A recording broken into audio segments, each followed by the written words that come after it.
about possibly more. Let's talk to Tim Wilson, one of the Liberal moderates who is pushing for a conscience vote on this issue. Sam, can we start? Please don't call me a moderate. I know, I won't call you a moderate. Liberal. Yeah, fair enough. So, look, let's talk about this front page today. There's a lot of pressure on you all to basically fall into line.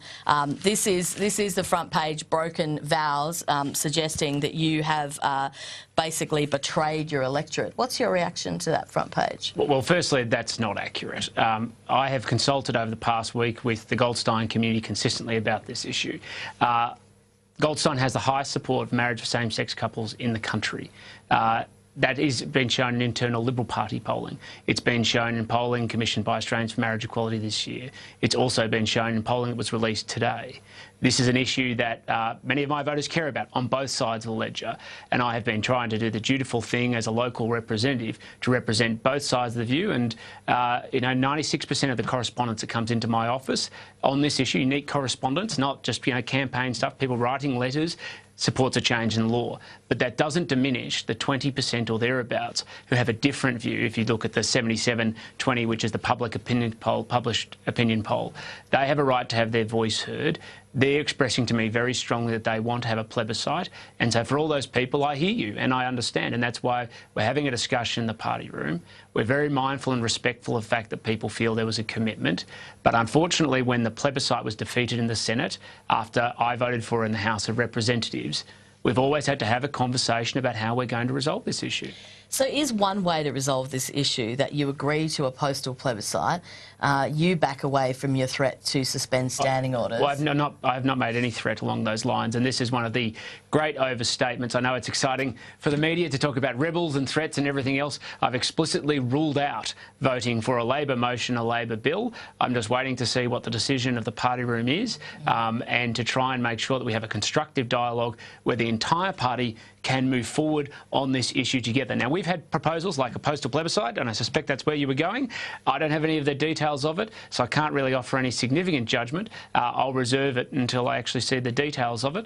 But if it's constructive, if it moves us as we were always supposed to towards a free vote, which was the whole position that we took to the election, it wasn't just a plebiscite, it was a plebiscite with a free vote, then I'm very open to it. OK, that's very important to know then. So would your support for a postal plebiscite be conditional on the party room also deciding a date that you would have a free vote? Well, my position on the plebiscite was conditional on fulfilling the whole election policy, which was a plebiscite with a free vote. So that wouldn't change if it were a postal plebiscite and a free vote either. Now, I'm not going to get into the details of it because I haven't seen what is going to be proposed. I understand Cabinet's meeting this morning. They may come up with a position. They might put it to us. We might fiddle at the margins. Who knows? But what I do know is that I'm hearing the constituents very strongly who have a view, difference of opinion. It doesn't matter where they are in my electorate, whether it's in Elstonwick, Brighton, Hampton, Sandringham, Blackrock, Beaumaris, Hyatt, Hampton East, Brighton East, Gardenvale, Bentley, McKinnon, Norman or Caulfield South. People have been contacting me. I'm hearing their views, and very clearly they're saying 77% is roughly saying we support a change in the law, but the 20% of people want to have their voice. OK, but it's important also to note that if that is your position, you're not going to have enough votes to suspend standing orders on the floor of Parliament. You would need all 4 of those Liberal votes to suspend standing orders, wouldn't you? Well, I'm not counting numbers. I'm waiting to see what's coming out of the party room today, where I hope we have a sensible, respectful, robust discussion. But one thing I want to make crystal clear is that I will not vote for a Labor motion or a Labor bill. They had their chance to deliver a change in law working with the Parliament together in the plebiscite last year. They blocked it. This is a discussion amongst Liberals about how we're going to hear the public, listen to their concerns, but also provide a pathway which ultimately always, no matter what process, can only be decided by Parliament. Ultimately, though, when you talk about a plebiscite with a free vote, it's a free vote as long as the plebiscite carries, isn't it? Well, this is one of the great challenges we do have with the postal plebiscite. I'm not negating it, but a compulsory plebiscite, you know what roughly the public is going to think. When you have a voluntary vote, it's only an indication or a guidance, particularly because if, say, one electorate responds with 20%, another one responds with 50%, and then of that they have their different portions in favour or against, how do you weight it? I think, as an elected representative for the people of Goldstein, my responsibility broadly ultimately is to represent their views. I've heard their views, and they're overwhelmingly in favour of change, but they're also a very strong group of people who want their voice heard, including so that they can have the right to say yes or the right to say no. But Tim, you could have a postal plebiscite that is not only non-binding, but that you had a free vote either way. That's what you're talking about, isn't it? Well, we've got to have that discussion, but that's a reality we face. I mean, if some electorates come back with very strong results, I would respect the right of people to reflect that view. And ultimately, I have a responsibility to consider my constituents' view as well as the national view. But if we come to a position as a party together, then we've obviously got to respect that decision, and that's kind of the pathway and the challenge we're facing. We're just filling a lot of content in the vacuum until we get to the point we have the party room meeting where I'm sure all views will be heard. But the pathway forward that you might be outlining here, a possibility here is that you have a postal plebiscite, it's non-binding, and not only is it non-binding on MPs, but regardless of the result, whether it comes back with a yes or a no, you still get your free vote. Well, that was the same even with the compulsory plebiscite proposition. If you go back and look before the election and after the election, it's quite clear that there was always going to be a free vote after, because, you know, Erica Betts has been on, I think, this channel and said that even if the plebiscite gets up and it votes yes, that he would still have the freedom to exercise his vote. My guidance to people is if the whole nation says in one direction, if you want to defy their will, I recommend abstaining rather than voting against. But I still would respect their right to have their conscience vote. And I think that's an entirely reasonable position. Would we not be entering into the theatre of the absurd if you had a $40 million, or however much it was, postal plebiscite?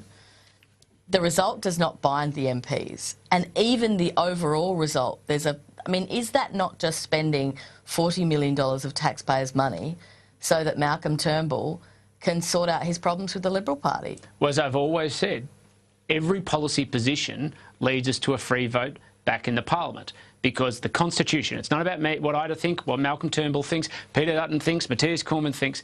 The Constitution says that the Parliament makes this decision. And if we don't change the law in this term of Parliament and we go to the next election and we take a different position or the same position and there's a change of government after the next election, it will still come back to the Parliament. And if we're successful, it will still come back to the Parliament. It's the Parliament's job to do this. What we're doing is making sure that we're hearing the voice of the Australian people, we're mindful of it, but more importantly, my view has always been we need to move on from this issue.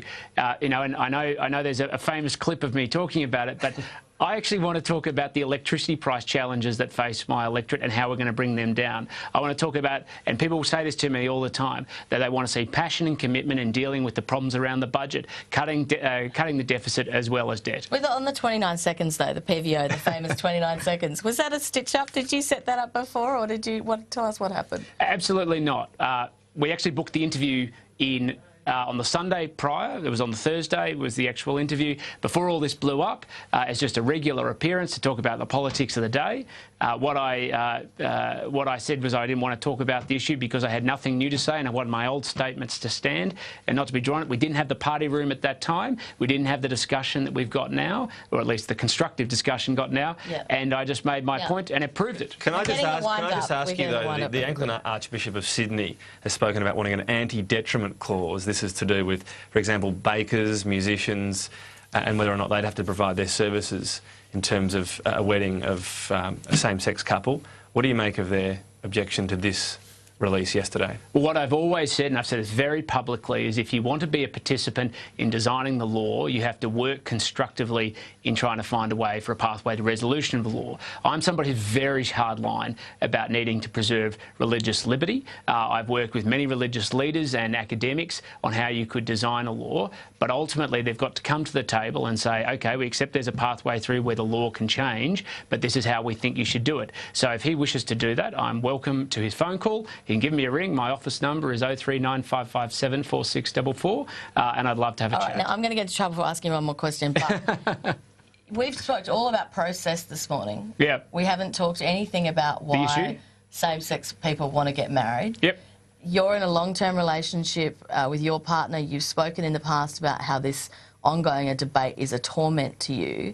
Can you just tell us, forget about the process, yes, why you want the change? I believe in a change because I believe that marriages are good for society. It's when people enter into committed relationships in the long term. It has benefits, obviously, to the people who are involved. I think it's good for society to be able to build a country from the individual who comes together to form families as a foundation for community and ultimately a great nation. I think we would be a better country after the change was implemented, because it would unite the nation in a way where some people feel marginalised and isolated. Now, I realise some people have different views, but that's always been my view. And to be fair, some people have been saying to me recently I'm not reflecting the view of my community. As I remind them, 77% across 3 different opinion polls have shown the Goldstein electorate has the highest support of change in law of any electorate in the nation. There were people before I went to election who distributed material saying that there would be a big swing against me because of my views on this issue.